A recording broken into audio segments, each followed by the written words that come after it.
คลิปวิดีโอนี้มาเที่ยววัดพี่น้องเอ้ยอยู่ที่อ่า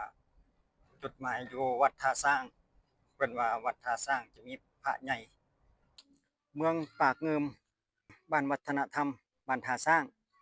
ก็อยู่ประมาณนี้นะพี่น้องเดี๋ยวเราเข้าไปเยี่ยมชมภายในวัดว่าเพิ่นจะมีจุดใดเนี่ยที่เราจะไป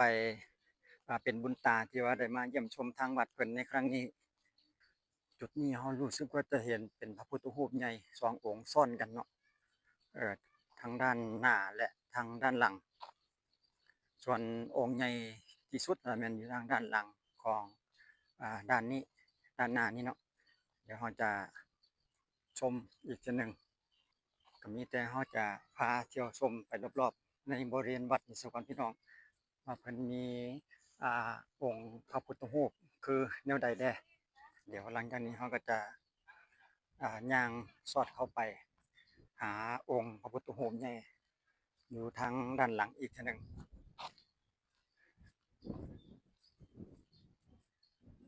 อันนี้เป็นกระแจะสลักได้สวยงามอันนี้คิดว่าเพิ่นจะเฮ็ดขึ้นจากไม้พี่น้องอืมคิดว่าเพิ่นจะเฮ็ดขึ้นจากไม้เนาะก็เป็นครั้งตำอิฐพี่น้องที่ข้าพเจ้าได้เข้ามาเยี่ยมชมทางวัดเพิ่นเนาะอืมโต๊ะเครื่องบูชาห้ามเอาเครื่องบูชาอ่าเข้ากล้องแท่นอืมห้ามใส่เกือบขึ้นหมายถึงว่าเพิ่นให้ถอดเกือบไว้ทางด้านลุ่มก่อนที่เราจะย่างขึ้นไปทางลานของพระพุทธรูปใหญ่เพิ่นบอกว่าให้ถอดเกือบเนาะพี่น้องมันจะมีป้ายบอกให้ถอดเกือบก็เดี๋ยวเราจะเข้าไปชมภายในนํกันเลยว่าภายในอ่ากล้องพระใหญ่นี่เพิ่นจะมีอันใดให้รับชมแด่เดี๋ยวเราเข้าไปเยี่ยมชมภายในกันเลยโอ่งบักใหญ่เลยพี่น้องเอ้ยแต่ว่าแดดในเวลานี้ก็11 โมงยังพี่น้องมาสวัสดมาซบตอนช่วยแดดร้อนโอ้เป็นลานกว้างเลยขนาดใหญ่เออถือว่าสวยงามทางด้านหน้าเข้าไปนี่ก็จะอยู่ประมาณนี้พี่น้องคล้ายๆเป็นรูปหน้ายักษ์เนาะทศกัณฐ์บ่หรืออันใดอันหนึ่งข้าพเจ้าก็บ่เข้าใจเนาะบ่แน่ใจบ่ฮู้ชื่อเพิ่นเราจะเข้าไปภายในอีกทีหนึ่งเออโอ้คือว่าเสียงจากกล้องหน่อยหนึงพี่น้องเออโอ้มืดบ่พอได้อยู่เนาะเสาแต่เสาแต่ละเสาเพิ่นก็ติดเป็นระยิบระยับเนาะคล้ายๆเป็นแผ่นแก้วน้อยๆเอามาประติดประต่อกันอืมประมาณนี้เนาะโอ้เพิ่นก็เฮ็ดเสาได้แน่นหนาเสาค้ำถือว่าแน่นหนาถาวรจะมีหลายเสานำกันเราก็บ่ได้นับจำนวนเสาเนาะโอ้แต่ว่ามีหลายสังเกตเสาพี่น้องเพิ่นเฮ็ดแน่นหนาแน่นหนาเรียงรายส่วนด้านบนนี่ก็เพดานมันก็มีการอ่าเฮ็ดสีสันของพระพุทธรูปใส่เนาะโอ้สวยงามทางด้านบนเพิ่นนี่ก็บ่แม่นธรรมดาคือกันงานศิลปะแต้มลายแต้มสีถือว่าเต็มไปหมดอยู่ทางในบริเวณเพดานนี่เลยพี่น้องเอ่อทุกทั่วบริเวณภายในเพดานภายในนี่เนาะถ้าหากว่าท่านใดสนใจอยากมาศึกษาหรือว่ามาเยี่ยมชมภายในวัดเพิ่นนี่ก็ยินดีมาได้ทุกมื้อตลอดเวลาเนาะก็สิเว้าแล้วก็ได้คิดว่าน่าจะอยู่ประมาณนั้นเพิ่นจะบ่มีการห่วงห้ามหรือว่าบ่มีการใช้จ่ายแต่อย่างใดเนาะพี่น้องบ่ได้เสียค่าเข้ารับชมสามารถมาสักการะบูชาแล้วก็อธิษฐานขอพรได้ทุกตลอดอืมโอ้ทางเพดานเพิ่นเฮ็ดได้สวยงามอีหลีงานศิลปะ คือกันเนาะเรียนรอทุกมุมเลยก็ว่าได้สำหรับอันภายในนี่เนาะมันจะแต้มสีสันงานศิลปะถือว่าผมมีบอลว่างเลยว่าสันต่อไปเออก็จะอยู่ประมาณนี้เนาะพี่น้องเดี๋ยวเขาจะออกไปอ่าทางด้านหน้าในรอบๆบริเวณวัดของเพิ่นอีกทีหนึ่งว่ายังมีจุดใดแด่ที่ว่าเราต้องได้ไปจะนำพาเยี่ยมชมภายในวัดเพิ่นพี่น้องอืมส่วนทางด้านหน้าทางเข้าประตูนี่ก็คือกันพี่น้องเพิ่นแต้มเฮ็ดให้เป็นลายสีสันเป้องานศิลปะเพิ่นถือว่าสุดยอดอีหลีพี่น้องอืมสวยงามเออโอ้เมื่อกี้เข้าไปในเสียงอยากก้องกังวานหน่อยหนึ่งโอ้คันเฮาย่างอยู่ใกล้ๆนี่เงยหน้าขึ้นนี่บ่อยากสุดพี่น้องเอ้ยสั่นจีดีเลยนอกจากว่าไปอยู่ใกล้ๆจังสิได้บรรยากาศหมดเดี๋ยวเราจะวนไปทางด้านกำกวาอีกหน่อยหนึ่งเพื่อเบิ่งทางด้านหลังของพระพุทธรูปใหญ่ว่าเป็นจะมีอ่าคือลักษณะใดแน่เนาะเดี๋ยวแป๊บหนึงเราย่างเบิ่งในรอบๆบริเวณลานของแท่นของพระพุทธรูปนี่เนาะเอ้ายังมีอีกยังมีอีกทางด้านหลังพระพุทธรูปพี่น้องเอ่อแต่ว่าบ่แน่ใจว่าเพิ่นสิเอิ้นว่าหยังเนาะคล้ายๆสิมบ่หรือโอ้เดี๋ยวครูบาเพิ่นมาเดี๋ยวเราไปสอบถามก่อนว่าทางด้านหลังนี่เพิ่นเอิ้นว่าอันใดแต่ว่าครูบาจะแม่นครูบาภายในวัดบ่แน่ใจอาจจะเป็นครูบาต่างวัดมั้งเพิ่นมาเยี่ยมชมคือกันบ่เดี๋ยวเราไปสอบถามข้อมูลเพิ่นอีกแป๊บหนึ่งได้ข้อมูลมาแล้วพี่น้องเพิ่นว่าอันศาลาองค์ธรรมเพิ่นว่าเด้ส่วนหลังที่เราเห็นนี่เนาะซึ่งเพิ่นก็ตั้งไว้อยู่ทางด้านหลังของพระพุทธรูปใหญ่เอ่อศาลาโฮงธรรมเดี๋ยวเราจะเข้าไปชมภายในศาลาโฮงธรรมนำกันเลยว่าเพิ่นมีอันใดให้เราเบิ่งได้เราได้ศึกษาได้โอ้ถือว่าสวยงามส่วนด้านนอกของพระพุทธรูปใหญ่นี่ก็เพิ่นกำลังแต้มสีสันเราสังเกตเบิ่งเนาะเพิ่นกำลังแต้มในรอจังหวะที่ว่าลงสีคิดว่าน่าจะเป็นประมาณนั้นเนาะเพิ่นกำลังแต้มเป็นรูปแต่ว่าหากบ่ทันได้ลงสีบ่ทันได้ลงลายเนาะงานศิลปะเพิ่นก็เดี๋ยวเราจะเบิ่งภายในรอบๆแท่นเนาะในงานศิลปะเพิ่นว่าสวยงามอีหลีพี่น้องเฮ็ดเป็นสีทองในรอบๆไปหมดทั้งรอบขององค์พระพุทธรูปใหญ่นี่เลยเนาะและทางด้านบนก็จะเป็นขอบที่ว่าเอ่อศิลปะสวยงามคือกันอืมคันเฮาอยู่ในจุดใกล้ๆส่ำนี้นี่เงยหน้าขึ้นนี่ก็สั่นจีดีเลยล่ะพี่น้องพู้นน่ะเออเออเดี๋ยวเราจะเข้าชมภายในศาลาโฮงธรรมทางด้านนี้กันเลยโอ้ทางด้านหน้าก็อยู่ประมาณนี้พี่น้องเดี๋ยวเราจะเข้าไปชมภายในว่าเพิ่นมีอันใดๆอีกเทื่อหนึ่งรู้สึกว่าจะเฮ็ดเป็นสีสันสวยงามสีทองอ้ายะเหลืองอร่ามไปหมดแล้วก็สังเกตเห็นเพิ่นจะอ่าประดับติดด้วยแก้วที่ว่าเหลื่อมแบบระยิบระยับเลยนะพี่น้องเอ้ยอ้ายะสวยงามอีหลีพี่น้องโอ้โฮเป็นแก้วเอ่อเดะสะท้อนเห็นฮอดเงาแต่ว่าก็อาจจะเห็นแบบเป็นลางๆเนาะเพิ่นก็ถือว่าละเอียดแก้วแบบประติดประต่อกันเป็นชิ้นน้อยๆเนาะแล้วก็เป็นเอ่อสวยงามไปอีกแบบหนึ่งแล้วก็จะปรากฏว่าจะบ่เห็นวัดใดที่ว่าเพิ่นเฮ็ดคืออันวัดท่าช้างนี่เนาะ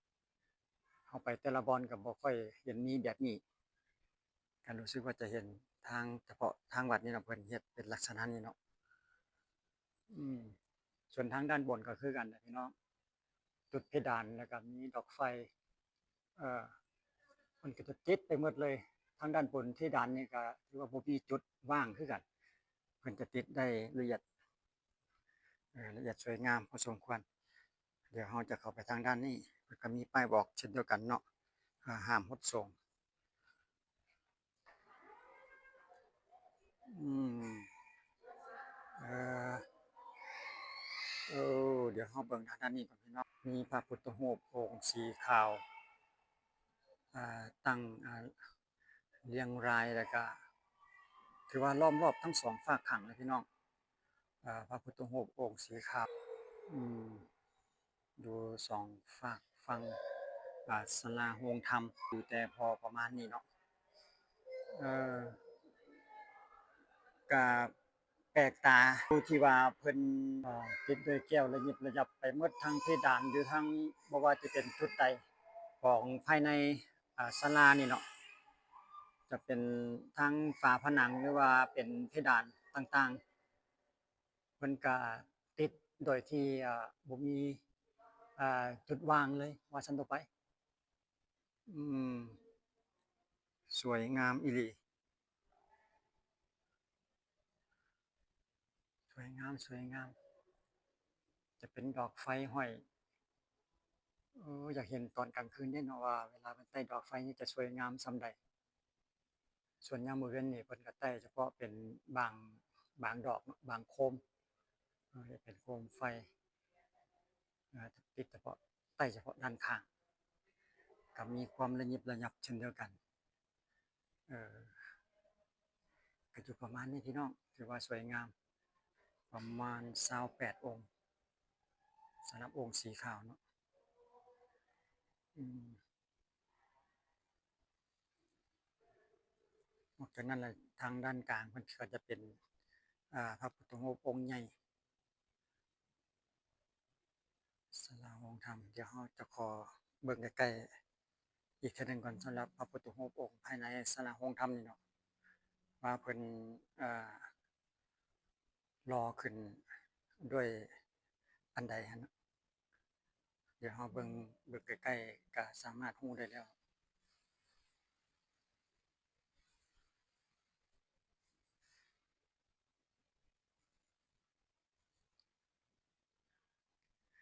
รู้สึกว่าจะเป็นโลหะพี่น้องเอ้ยบ่แม่นสิมังสำหรับองค์พระพุทธรูปนี่เนาะแต่ว่าหรือว่าเพิ่นติดด้วยทองแต่ว่าแท่นนี่จะเป็นนั่นอยู่เนาะเป็นสิมังอยู่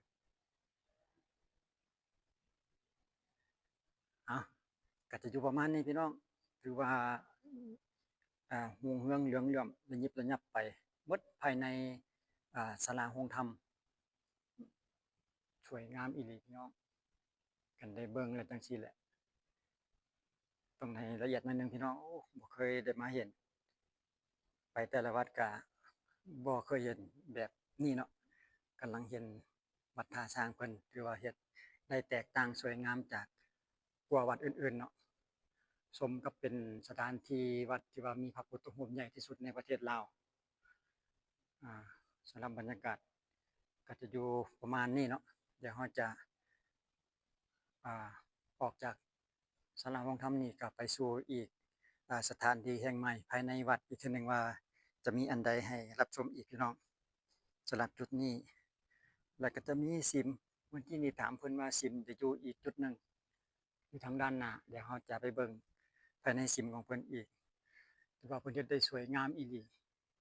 เป็นจั่วเป็นเง่าเป็นอันนั้นอยู่เทิงคันถือว่าบ่มีทิฏฐิเลยก็ว่าได้พี่น้องอ่าเดี๋ยวเราจะย่าง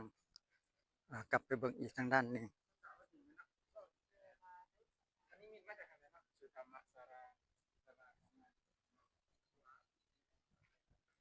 หลังจากเราเที่ยวชมภายในพระพุทธรูปแล้วก็ศาลาโฮงธรรมแล้วเราออกมาทางด้านอ่า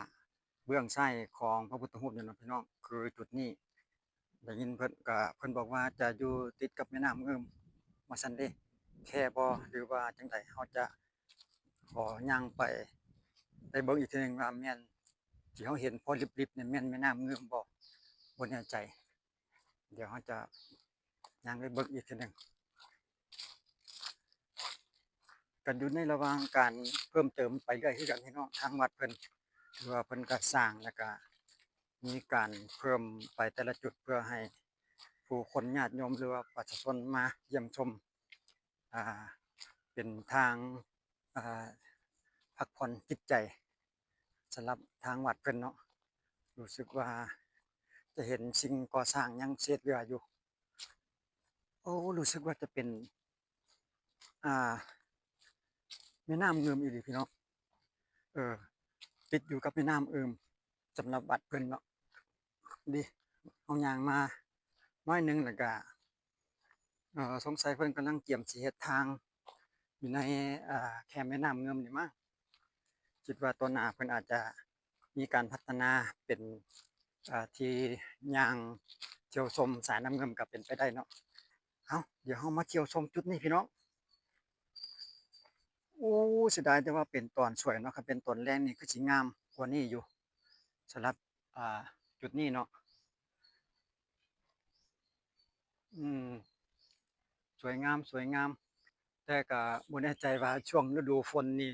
ระดับน้ำเงิมนี่สิท่วมบ่เนาะจุดนี้นะคือว่าอยู่ใกล้แท้ก็บางปีในน้ำหลายนี่อาจจะบ่เหลือพี่น้องอาจจะท่วมแต่ว่าเพิ่นก็เฮ็ดเป็นระเบียงออกมาเพื่อให้อ่าชมวิวว่าซั่นต่อไปชมวิวสายน้ำเงิมโอ้ถือว่าสวยงามน้ำก็ถือว่าใสอยู่พี่น้องน้ำเงิมในเวลานี้ ส่วนจุดนี้ก็จะเต็มไปด้วยกุฏิของครูบาอาจารย์พระสงฆ์สามเณรแต่ละองค์เนาะเพิ่นก็จะเฮ็ดแบบกุฏิแต่ละหลังแต่ละหลังก็ถือว่าหลายสมควรท่ามกลางอ่าต้นไม้โขบล้อมรอบด้วยต้นไม้ซุ้มเย็นเอ่อธรรมชาติถือว่าซุ้มเย็นอยู่เนาะภายในวัดเดี๋ยวเราเบิ่งทางด้านพระพุทธรูปองค์สีขาวนี่ซะก่อนพี่น้องเออ ตมิดเฮาย่างกายไปเนาะทางด้านหลังอันนี้เรามาเบิ่งทางด้านหน้าอืมเดี๋ยวเราจะอ้อมไปทางพระธาตุเมื่อกี้ซะก่อนก็จุดนี้ก็อยู่ประมาณนี้พี่น้องอืมถือว่ามีหลายอยู่เด้ถ้าหากว่าท่านใดเข้ามาเยี่ยมชมภายในวัดเพิ่นนี่ก็จะมีหลายสิ่งหลายอย่างให้เยี่ยมชมอยู่ท่านใดมีโอกาสได้กายมาทางนี้ก็สามารถเข้ามาเยี่ยมชมเพราะว่าก็มีแนวแปลกๆแตกต่างหลายอย่างหลายแนวสำหรับวัดท่าช้างนี่เนาะ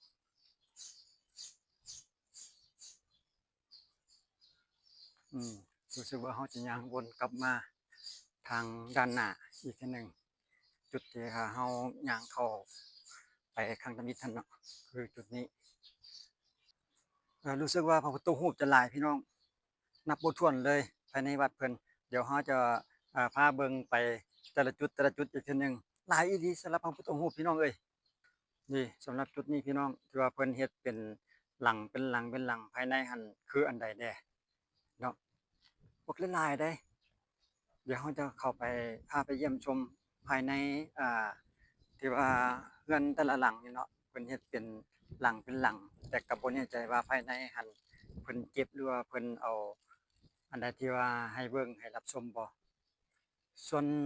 ด้านหน้าที่เราเห็นนี่ก็คือสิมพี่น้องเอ้ยสิมจะอยู่คือหลังนี้เพิ่นว่าก็หลังบ่ใหญ่ดอกเนาะพี่น้องก็เราจะเบิ่งเฉพาะด้านหลังของเพิ่นด้านข้างนี่ก็ได้สำหรับสิมนี่ ส่วนตัวนี้เพิ่นธาตุหลังนี้เพิ่นว่าธาตุอันจำลองพระบาทพลสันพี่น้องเอ้ย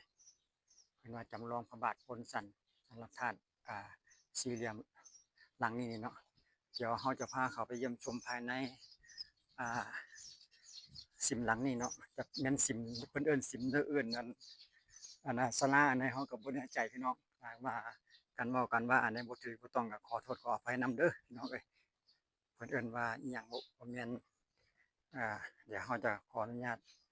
เพิ่นเข้าไปชมภายในแช่ซองบึงก็ได้เนาะก็รู้สึกว่าเพิ่นจะเป็นที่ว่าตั้งทะของพระพุทธรูปนั่นเองเนาะสำหรับภายในจุดนี้อ่าสำหรับสิมหลังนี้เนาะก็เดี๋ยวแล้วข้าพเจ้าฮู้บ่ฮู้จักสิเอิ้น ขอเอิ้นว่าซิมซะก็จะเอิ้นว่าเฮือนก็บ่คือว่าบ่คักบ่แน่เออหลังจากนั้นแล้วเราจะพาไปเบิ่งอีกพี่น้องอยู่ในจุดนี้จะมีอยู่3-4หลังเด้หลังจากเราเบิ่งหลังเมื่อกี้เนี่ยเนาะเดี๋ยวเราจะเข้าไปเบิ่งภายในหลังนี้อีกว่าเพิ่นมีอันใดเด้เอาไว้ภายในก็บ่แน่ใจเพราะว่าสังเกตเห็นเป็นหลายหลังอยู่ภายในจุดนี้เนาะภายในซิมหลังนี้นี่เนาะก็จะมีประมาณนี้เนาะแต่เฮาเหลียวเบิ่งในคล้ายๆเป็นห้อยพระบาทพี่น้องเพิ่นจะมีป้ายเขียนบอกอืมแม่นแท้เนาะห้อยพระบาทจำลองเพิ่นว่าเพิ่นเขียนก็สรุปแล้วก็เป็นเพิ่นเก็บเงียนห้อยพระบาทนั่นเองเนาะอยู่ในภายในนี้เองโอเคเดี๋ยวเราจะไปเบิ่งอีกหลังหนึ่งเพิ่นก็สามารถอนุญาตให้เยี่ยมชมได้พี่น้องตามที่เราสอบถามเพิ่นว่าแต่ละหลังเพราะว่าเพิ่นบ่ได้ล็อกประตูแต่อย่างใดเนาะเราจะขออนุญาตเข้าไปเบิ่งภายในหลังนี้ก็สรุปว่าเป็นพระนอนพี่น้องสำหรับจุดนี้เนาะสำหรับภายในหลังนี้เด้เพิ่นก็มีป้ายบอกอยู่ว่าความไหว้พระนอนเพิ่นก็เขียนบอกสรุปแล้วก็เพิ่นรักษารูปพระนอนไว้ภายในถือว่าสวยงามเนาะบ่ได้ถูกแดดถูกฝนก็ถือว่ายังสวยงามอยู่สำหรับพระพุทธรูปแต่ละองค์ส่วนทางหลังนี้พี่น้องเดี๋ยวเราขอไปเบิ่งทางหลังนี้นำกันอีกทีหนึงหลังนี้จะมีอันใดแด่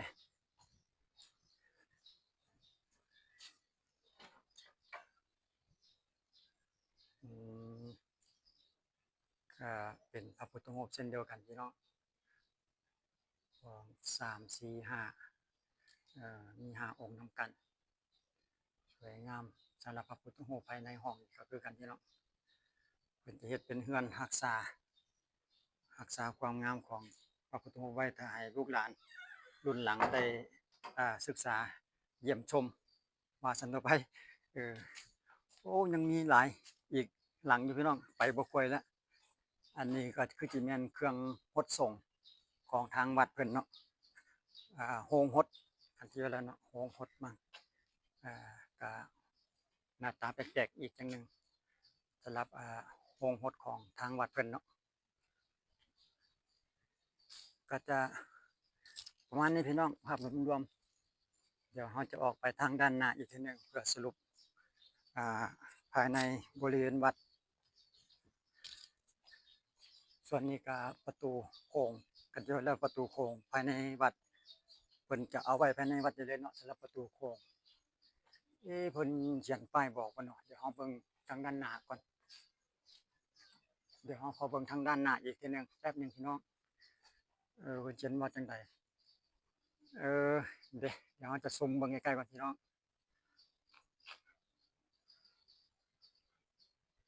เห็นบ่คือว่าเรื่องเด้เพิ่นเขียนบอกว่าวัดโพนสีสว่างบ้านท่าสร้างสร้างเมื่อพ.ศ. 2529กับประมาณนี้เนาะประตูโค้งก็อยู่ภายในวัดเลยเนาะสารภาพบรรยากาศกันอยู่ประมาณนี้พี่น้องสำหรับวัดท่าสร้างก็อันใดที่ข้าพเจ้าเว้าไปบ่ถูกบ่ต้องขอโทษขออภัยนำหลายๆเด้อท่านใดที่ว่าฮู้ก็คอมเมนต์มาบอกเติมสำหรับคลิปวิดีโอนี้ข้าพเจ้าก็จะจบไปกับภาพบรรยากาศทางด้านหน้าประตูโค้งอยู่ดีมีแรงทุกท่านที่ให้การรับชมไว้เจอกันคลิปหน้าสำหรับคลิปนี้สบายดี